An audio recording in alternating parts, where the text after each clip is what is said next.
Janet and I had only been married 3 months, and we were getting ready to move to Louisville, Kentucky, so I could work up my master's at seminary. The day we left from her sister's wedding reception that night, and we were going to drive a few hours, spend the night, and then drive the rest of the way the next day, and it would give us plenty of time.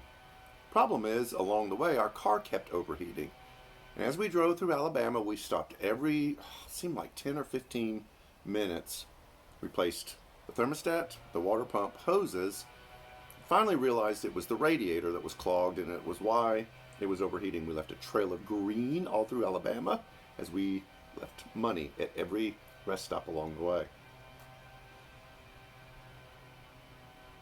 We finally got to Louisville 3 days later, 2 or 3 o'clock in the morning, got the keys to a student married housing, and got into an apartment, and we opened the door. We saw no kitchen at all. It was supposed to have a kitchen until we found it behind a set of accordion doors. We'll let you know how small the place was. We had no job.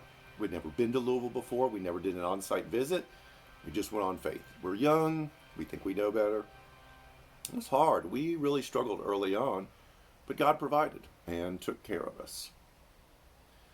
Reminds me of the Israelites when they left Egypt for the Promised Land and they were traveling at night. Every morning, when they woke up, outside of their tent was a thin slice of sweet bread that we call manna now because that's how we interpret the word.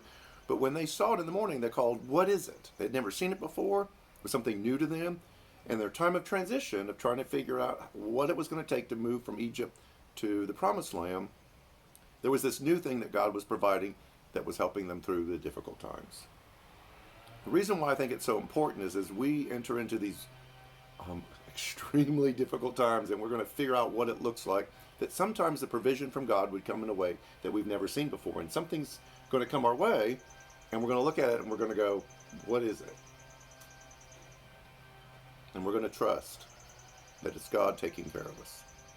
So this Sunday, we're going to stream another service, and we're going to have communion, where we celebrate the bread that first represented God's taking care of the Israelites and then a new relationship through Jesus.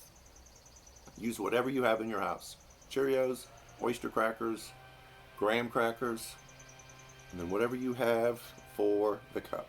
And we will share communion in the live stream, and then you in your home will share communion with us as we celebrate God taking care of us, not always knowing what it is that He's doing, but trusting all the way. So join us Sunday for our live stream as we celebrate God's faithfulness.